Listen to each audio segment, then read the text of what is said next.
Hello friends, எல்லாரும் எப்படி இருக்கிறீங்க? நான் தான் உங்கள் யோகேஸ்வரன் பேசுகிறேன். கிங் ஆஃப் யூனிவர்ஸ் 786 யூடியூப் சேனலுக்கு உங்களை அன்புடன் வரவேற்கின்றேன். டுடே நம்ம என்ன டாபிக் பார்க்க போகிறோன்னா, ஃப்ளவர் மெடிசன் தெரப்பியை பற்றி பார்க்க போகிறோம். ஃப்ளவர் மெடிசன் தெரப்பினா மலர் மருத்துவம் அப்படின்னு ஒரு தெரப்பி இருக்குது. ஸோ இது யாருக்குமே தெரியாது. ஒரு சில பேருக்கு தெரியும், ஒரு சில பேருக்கு தெரியாது. ஸோ அந்த டாபிக் பற்றி தான் நம்ம பார்க்க போகிறோம். ஸோ இதில் வந்து ஃபஸ்ட்டு என்ன மருந்து இருக்குன்னா, என்ன மலர், அது வந்து மலர்னு சொல்ல முடியாது, ஒரு ஏஞ்சல் அப்படின்னு சொல்லலாம். ஏன்னா இது வந்து நம்மளோட கஷ்டத்தை வந்து போக்குற ஒரு ஏஞ்சல் அப்படின்னு சொல்லலாம்.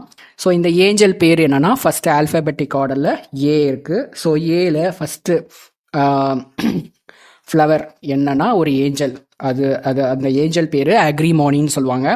ஸோ இந்த அக்ரிமோனி எட்வர்ட் பேட்ச் ஐயா வந்து இந்த 37 வகையான மலர்களை வந்து கண்டுபிடிச்சாரு. ஒரே ஒரு மருந்து வந்து பார்த்தீங்கன்னா, ஒரே ஒரு மருந்து வந்து எதுலேருந்து கண்டுபிடிச்சாருன்னா, ஒரு பாறையோட தண்ணியிலேருந்து கண்டுபிடிச்சாரு. மொத்தம் வந்து 38 வகையான மலர்களை வந்து இவர் வந்து கண்டுபிடிச்சாரு. இந்த கண்டுபிடிச்ச மலர்கள் எல்லாமே நம்மளோட மனநோயை மட்டும் குணப்படுத்தக்கூடிய மட்டும்தான் இருக்கும். மனநோய் தான் வந்து இருக்கிறதுலே ரொம்ப ரொம்ப ஒரு கெட்ட நோயின்னு சொல்லலாம். ஏன்னா வந்து மனசு வந்து ஒரு பாசிட்டிவாக திங்க் பண்ணிச்சுன்னா நமக்கு உடம்புல இருக்கிற டிசீஸ் எதுவுமே வராது. ஏன்னா மனசு தான் எல்லாத்துக்குமே காரணம். ஸோ அதனால் அவர் வந்து கரெக்டாக மனசை வந்து நம்ம வந்து குணப்படுத்திட்டோன்னா உடம்புல இருக்கிற அந்த நோயை வந்து தானாகவே சரியாகும் அப்படின்னு சொல்லிட்டு அவர் கணிச்சதுக்கு அப்புறம் தான் இந்த 37 வகையான மருந்துகளை வந்து அவர் வந்து கண்டுபிடிச்சாரு.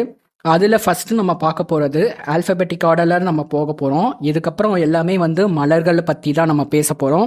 ஸோ ஃபஸ்ட்டு வந்து பார்த்திங்கன்னா ஏ, ஆல்ஃபபெட்டில் ஏ இருக்குது. ஸோ ஏல வந்து ஃபஸ்ட்டு என்ன இருக்குன்னா அக்ரிமோனி தான் இருக்குது.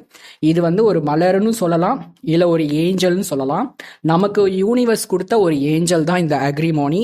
ஸோ இந்த அக்ரிமோனியில் மனநிலை வந்து எப்படி இருக்கும், ஒரு பர்சனோட மனநிலை எப்படி இருக்கும்னா, இவங்க வந்து பேசவே மாட்டாங்க, யார்ட்டையுமே பேசவே மாட்டாங்க. அவங்க மனசில் இருக்கிறத வந்து யார்ட்டையும் சொல்லவே மாட்டாங்க. ஸோ சொல்லாமலே வந்து அவங்க மனசு உடஞ்சி போய் ஒரு ரொம்ப மனநிலை ஆகிடுவாங்க. அவங்க மனசில் இருக்கிறத யார்ட்டையும் சொல்ல முடியாமல், மெல்ல முடியாமல், ரொம்ப ஒரு மாதிரி மனநிலை நோயாளி மாதிரியே ஆயிடுவாங்க. ஸோ இவங்கக்கிட்ட வந்து நம்ம போய் பேசும்போது ஒரே ஒரு 2 பதில சொல்லுவாங்க, ஆம் இல்லை, அந்த மாதிரி தான் ரெண்டு விதம்னா, ஒன்று எஸ் சொல்லுவாங்க, இல்லைனா நோ சொல்லுவாங்க. நம்ம ஏதாச்சும் ஒரு கொஸ்டின் கேட்டால் ஒன்று எஸ் வரும், இல்லைனா நோ வரும். ஸோ இந்த மாதிரி மனநிலை வந்து அக்ரிமோனி அப்படின்னு சொல்கிறாங்க. நெக்ஸ்ட் வந்து ஏதாச்சும் நம்ம போய் பேசணுன்னா இவங்கக்கிட்ட வந்து அந்தளவுக்கு இவங்கக்கிட்ட வந்து ஆன்சர் வர வைக்க முடியாது. அதே மாதிரி இவங்களுக்கு வந்து பிரச்சனை இருக்குதுன்னா அதை வந்து எப்படி வந்து சொல்லுவாங்கன்னா, எனக்கு பிரச்சனை எனக்கே போகட்டும், நான் வந்து ரொம்ப கஷ்டம், என்னோட கஷ்டம் எனக்கே போகட்டும், என் பிரச்சனையை நானே பார்த்துக்கணும் அப்படின்னு சொல்லிட்டு இது பண்ணுவாங்க. அதே மாதிரி இவங்களை வந்து யாராச்சும் திட்டினா ரொம்ப முகத்தை வந்து சுழிச்சிருவாங்க. அந்த மாதிரி இவங்களுக்கு வந்து நகைச்சுவை வந்து சுத்தமாக வராது. யாரை பார்த்தாலுமே நகைச்சுவையாக வந்து பேச முடியாது. அப்புறமாட்டி வந்து அவங்க வந்து பயப்படுவாங்க, நிறையா விஷயத்தில் வந்து பயப்படுவாங்க. ஒரு சில டைமில் வந்து சில்லறை வாங்குறது கூட பயப்படுவாங்க. ஸோ அந்த மாதிரி ரொம்ப பயந்து பேசுகிற மாதிரி இருக்கும். அதே மாதிரி அவங்களால ஏதாச்சும் ஒரு அவமானம் ஏதாச்சும் வந்துச்சுன்னா கூட அதை வந்து தாங்கவே மாட்டாங்க, ரொம்ப அழுவாங்க. ரொம்ப மனசுக்குள்ளரே பூட்டி வச்சு அதை வந்து யார்ட்டையும் சொன்னால் ஏதாச்சும் ஆகிடுமான்னு சொல்லிட்டு பயந்துக்கிட்டே இருப்பாங்க. ஸோ இந்த மாதிரி நிறையா மனநிலை வந்து இவங்கக்கிட்ட இருக்குது.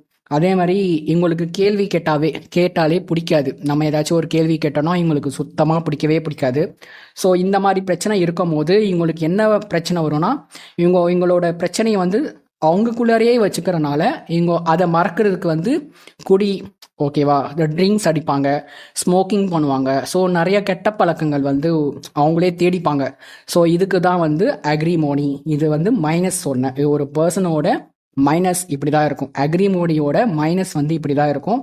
அக்ரிமோனி வந்து இந்த மலர் அப்படின்னு நீங்கள் வந்து எசன்ஸாக எடுக்கும் போது உங்களுக்கு பாசிட்டிவ் வந்து எப்படி இருக்குன்னா, இவங்க வந்து இந்த அக்ரிமோனி எடுக்க அவங்களோட கெட்ட பழக்கங்கள் வந்து சரியாகும். அவங்க வந்து தண்ணி அடிக்கிறது, ஸ்மோக்கிங் பண்ணுறது எல்லாமே படிப்படியாக வந்து கம்மி பண்ணலாம். அதே மாதிரி இவங்களை வந்து மனநோயினால் பாதிக்கப்படுறவங்க வந்து மோஸ்ட்லி இந்த அக்ரிமோனி வந்து மைனஸாக இருக்கும் போது நடக்கும். இப்போ இந்த அக்ரிமோனியோட ஃப்ளவர் வந்து இவங்க எடுக்க எடுக்க என்ன ஆகும்னா, இவங்களே வந்து நிறைய பேருக்கு வந்து கவுன்சிலிங் கொடுப்பாங்க. இவங்க பேசவே மாட்டாங்க, எதுவுமே பேச மாட்டாங்க, ஆம் இல்லை இது மட்டும்தான் சொல்லுவாங்க. இவங்க ஃபுல்லாக மனசு ரீதியான பிரச்சனை ஃபுல்லாகவே இருக்கும்.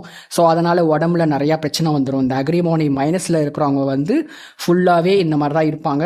அவங்க வந்து பாசிட்டிவாக மாறினா இவங்க வந்து இன்னொருத்தவங்களுக்கு வந்து ஆலோசனை கொடுப்பாங்க. அதாவது நான் வந்து இன்னொருத்தவங்களுக்கு வந்து கவுன்சிலிங் எடுக்கிற மாதிரி இந்த அக்ரிமோனி ப்ளஸ்ஸாக மாறும். அதே மாதிரி உங்களுக்கு வந்து கடவுளோட பக்தி பாடல்களை வந்து பாட ஆரம்பிச்சிருவாங்க. இந்த அக்ரிமோனி ப்ளஸ்ஸாக இருந்தால் கடவுளோட பக்தி பாடல்கள், அது வந்து எந்த பாட்டு வேணாலும் இருக்கலாம். ஸோ எல்லா பாட்டுமே வந்து அவங்க வந்து ஃப்ரீக்வெண்ட்டாக பாட ஆரம்பிச்சிருவாங்க. அப்புறம் இவங்க வந்து பாசிட்டிவாக மாறினா எல்லாமே இவங்களுக்கு வந்து கையில் வந்து நிற்கும். இவங்க மனசார வந்து எனக்கு இது வேணும் அப்படின்னு சொன்னாலே அது அவங்கள தேடி வந்து பக்கத்தில் வந்து இருக்கும். ஸோ இந்த மலரோட ப்ளஸ் வந்து என்னென்னா, இவங்கள வந்து ஒரு நல்ல மனுஷனாக வந்து மாற்றும். இதுதான் வந்து இதோட கேரக்டரிஸ்டிக்ஸ். ஸோ இந்த மலர் வந்து உங்களுக்கு வேணும் அப்படின்னா நீங்கள் நியரஸ்ட்டு ஷாப், அதாவது நியரஸ்ட்டு ஹோமியோபதி ஷாப்பில் நீங்கள் போய் வாங்கிக்கலாம். இல்லைனா எங்ககிட்டயே வந்து மருந்து வந்து இருக்குது, நீங்கள் வந்து ஆன்லைனில் புக் பண்ணி கூட எங்ககிட்ட வந்து நீங்கள் வாங்கிக்கலாம். ஸோ உங்களுக்கு கொரியரில் நாங்கள் வந்து அமுச்சு வச்சுருவோம். இதுதான் வந்து அக்ரிமோனி. நெக்ஸ்ட் டாப்பிக்கில் நம்ம வேறு ஒரு மலர், வேறு ஒரு ஏஞ்சலை பற்றி நான் உங்ககிட்ட பேசுகிறேன். அன்டில் பை ஃப்ரம் உங்கள் யோகேஸ்வரன், கிங் ஆஃப் யூனிவர்ஸ் 786. நீங்கள் இப்போது நம்ம சேனலுக்கு புது சப்ஸ்கிரைபராக இருந்தால் நம்ம வீடியோஸை பாருங்கள், லைக் பண்ணுங்கள், ஷேர் பண்ணுங்கள், சப்ஸ்கிரைப் பண்ணுங்கள், கூடவே இருக்கிற பெல் ஐக்கானை கிளிக் பண்ணுங்கள். அப்போ தான் நான் போடுற ஒரு வீடியோஸும் உங்களை தேடி குவைங் அப்படின்னு சொல்லிட்டு சத்தத்தோடு வந்து நிற்கும். சரி, okay friends, bye bye. Until bye from your Yogeswaran.